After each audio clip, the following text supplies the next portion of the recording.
Greek Prime Minister Alexis Tsipras had less than 48 hours to pass a series of pro-market reforms in parliament and smother dissent from hardliners within his own ranks as he races to meet the terms of an unpopular bailout deal. Having staved off financial meltdown with a new agreement from Greece's international creditors, Tsipras now faces the anger of lawmakers and the public for agreeing to measures much tougher than those rejected in a referendum on July 5.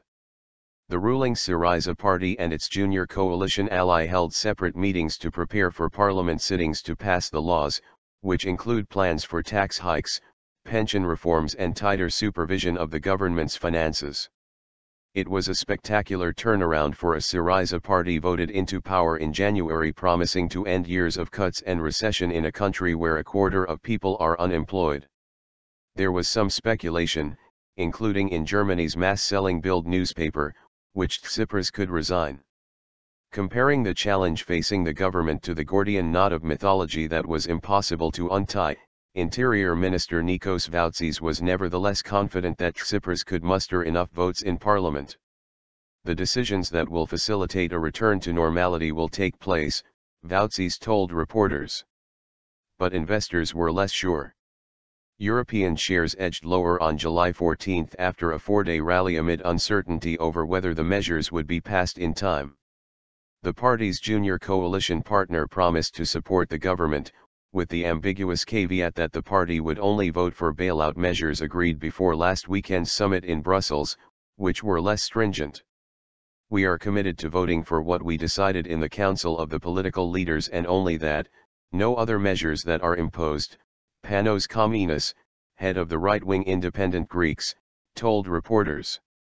Coup by creditors.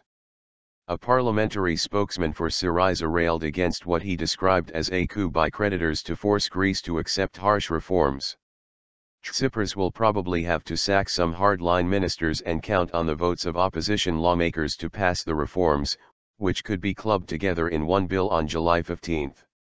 One obstacle could be the parliamentary speaker, who is key to the logistics of the vote and has been one of the creditors' most ferocious critics.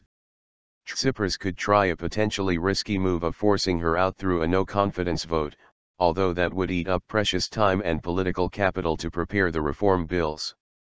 The government finds itself in quicksand after the deal with creditors, the center-right Kathimirani newspaper said. Mr. Tsipras needs to solve a difficult equation as dissenters on July 15 vote may reach or exceed 40, it said. Tsipras needs 151 of 300 lawmakers to pass the reforms and with the votes of his own party and allies theoretically has 162. Mr. Tsipras has decided to first pass the measures in parliament with the support of the opposition parties and then attempt to solve the Gordian Knot. There has been a mounting anger at both the government and the creditors, with many Greeks decrying what they saw as a humiliation imposed on them that treated their country like a European colony. German Finance Minister Wolfgang Schäuble became the focus of the outrage by floating a proposal during the bailout talks over the weekend for a temporary Greek exit from the Eurozone. According to Germany's Handelsblatt newspaper on July 14, Schäuble later suggested in discussions with other Eurozone finance ministers that Greece could issue EUS as a means of interim financing. Schäuble suggested Athens could use EUS to serve some of its domestic payment obligations. With this deal, the public mandate and the proud no of the Greek people in the referendum is cancelled, said Energy Minister Panagiotis Lafazanis, one of the leftist hardliners whom Tsipras must sidestep to implement the reforms. The government and the Prime Minister himself, even at the last minute, have the opportunity to change their mind and take it back, before the Parliament decides, he said in a statement. The dilemma posed by the creditors, truce or destruction, is fake and terroristic and has been demolished in the public conscience, he said. Tsipras must pass legislation to cut pensions, increase value-added tax, clamp down on collective bargaining agreements and put in place quasi-automatic spending constraints.